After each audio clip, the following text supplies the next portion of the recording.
আজকে চিকিৎসার জন্য যা যা লাগবে আমরা করে দিচ্ছি। আর যারা পা হারিয়েছে বা হাত হারিয়েছে আমরা কৃত্রিম পায়ের ব্যবস্থা করে দেব, যাতে তারা আবার সুস্থ মানুষের মতো চলতে পারে, নিজের কাজ করতে পারে। এবং এর মধ্যে একজন আবার প্রতিবন্ধীও, কাজে তার মা যাতে ভালোভাবে চলতে পারে। প্রতিবন্ধী অবশ্য আমরা ভাতাও দিচ্ছি, কিন্তু তাকে আরও ব্যবস্থা করে দেব, আমাদের যতটুকু সাধ্য করে দেব। কিন্তু আমার দেশবাসীর কাছে আমি বিচার চাই, কি অপরাধটা কি করেছি যে এইভাবে, যেখানে আমি মানুষের ভাগ্য পরিবর্তনের কাজ করে যাচ্ছি, মানুষের জীবন মান উন্নয়ন করেছি। আজকে বাংলাদেশ সেই 2008-এর বাংলাদেশ আর 2024-এর বাংলাদেশ তো এক না। বাংলাদেশের মানুষের জীবন মান তো উন্নত হয়েছে। আমাদের অর্থনীতি আজকে কত কত উপরে উঠে গিয়েছিল, এবং এটা মনে হলো যে এটা আর কিছুই না। এটা আমাদের অর্থনীতিকে সম্পূর্ণ পঙ্গু করে দিয়ে বাংলাদেশকে আবার ভিক্ষুকের জাতি করে দেওয়া, এটাই বোধহয় এদের পিছনে ষড়যন্ত্র। সেটাই হচ্ছে সবথেকে দুঃখজনক, যে দিন রাত অক্লান্ত পরিশ্রম করে বাংলাদেশটাকে যখন একটা জায়গায় নিয়ে আসলাম, আজকে সেখানে দেখি এই একদিকে জ্বালাও পোড়াও সব কিছু। ঠিক যে প্রতিষ্ঠানগুলি মানুষের সেবা দেয়, আজকে মেট্রো রেলে চড়ে মানুষ কত অল্প সময়ের মধ্যে সময় বাঁচিয়ে কর্মস্থলে পৌঁছাতে পারতো, আবার ফিরতে পারতো।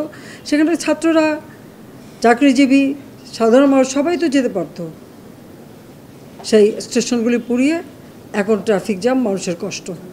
আমি তো কষ্ট লাঘব করেছি, কিন্তু যারা এইভাবে আগুন দিয়ে পুড়িয়ে মানুষের সে কষ্টে আবার ফেলে দিল, তাদের বিচার দেশের মানুষকেই করতে হবে। আমি খালি সকলের সহযোগিতা চাই। আর এইভাবে মায়ের কোল খালি হোক এটা আমি চাই না, কারণ আমি তো বাবা মা সব হারিয়েছি। আমি তো জানি হারাবার ব্যথা কত কষ্ট, কিন্তু সেই কষ্ট বুকে নিয়েই তো ফিরে আসতে এদেশের মানুষের জন্য। এখানে আমার তো কোনো চাওয়া পাওয়া নেই। আমি তো আমাদের ছেলে মেয়ের জন্য কিছু করিনি, শুধু তাদের লেখাপড়া, নিজেরাই চাকরি করছে, নিজেরাই পড়েছে। আমি কতটুকু করতে পেরেছি, কিন্তু আমি দেশের মানুষের জন্য করেছি। আজকে অন্তত মানুষের ভাত কাপড়ের ব্যবস্থা, চিকিৎসার ব্যবস্থা, তাদের কাজের সংস্থা সবই তো করে দিচ্ছিলাম। যখন আমরা এক উন্নয়নশীল দেশে মর্যাদা পেলাম, তখনই এই তাণ্ডব করে ঠিক যে জায়গাগুলি মানুষের সেবা করবে সেই জায়গাগুলিতেই আঘাত। শিক্ষা প্রতিষ্ঠানে হল ভেঙে দেওয়া। সবচেয়ে দুর্ভাগ্য যে ভিসির বাড়িতে আগুন দেওয়া।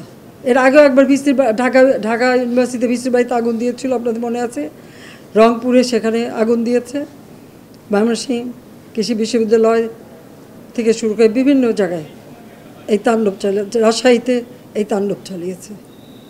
বিশ্ববিদ্যালয়গুলিতে সেশন জট ছিল। আমি সরকার আসার পর থেকে কোনো সেশন জট নাই। লেখাপড়ার মান উন্নত করা, যাতে এখান থেকে পড়ে আবার বিদেশেও পড়তে হবে, সেই ব্যবস্থাও করে দিয়েছি। কিন্তু তারপরেও কোটা সংস্কার আন্দোলন, কোটা তো আমি বাতিলই করে দিয়েছি। আমি আহ্বান করেছিলাম যে একটু ধৈর্য ধরো, হাইকোর্টের শুনানি হবে, হাইকোর্ট যে রায় দেয় না। তারপরেও এই আন্দোলন হবে। আজকে এই যে এতগুলি মানুষের জীবনের ক্ষতি হলো, এতগুলি পরিবার ক্ষতি হলো, এর দায় দায়িত্ব কাদের? আমি দেশবাসীর কাছে সেই আহ্বান জানাবো যে এই ধরনের ধ্বংসযজ্ঞের জন্য এই দেশকে নিয়ে আর কেউ চালাতে না পারে। আমি সকলের সাহায্য চাই। আর আমি চাই না এভাবে মায়ের কোল খালি হোক আর এভাবে মানুষ অসহায় হয়ে পড়ুক। এই হাসপাতালটাই তো আজকে আপনারা দেখেন কত সুন্দরভাবে করে দিয়েছি। কিছু নেই হাসপাতালে, একটা লিফটও ছিল না আমি যখন সরকারে আসি। আর সেই হাসপাতালও আমার আব্বা স্বাধীনতার পর জাতির পিতা বঙ্গবন্ধু শেখ মুজিবই করে দিয়েছিলেন। আমি সেটা উন্নতি করেছি বলেই তো আজকে চিকিৎসা দিতে পারছি, নইলে এত রোগীর চিকিৎসা দেওয়া কোনোদিন সম্ভব হতো না। তা আমার কি এটাই অপরাধ যে আমি মানুষের জীবন মান উন্নত করার জন্য কাজ করেছি, আর সেই জায়গাগুলিকে হামলা করতে হবে? কোভিড-19-এর সময় যেখানে আমরা সবথেকে ভালোভাবে মানুষের চিকিৎসা দিতে পেরেছি, সেই কোভিড হাসপাতাল সেখানে আগুন দিয়েছে। এটা কী ধরনের খেলা?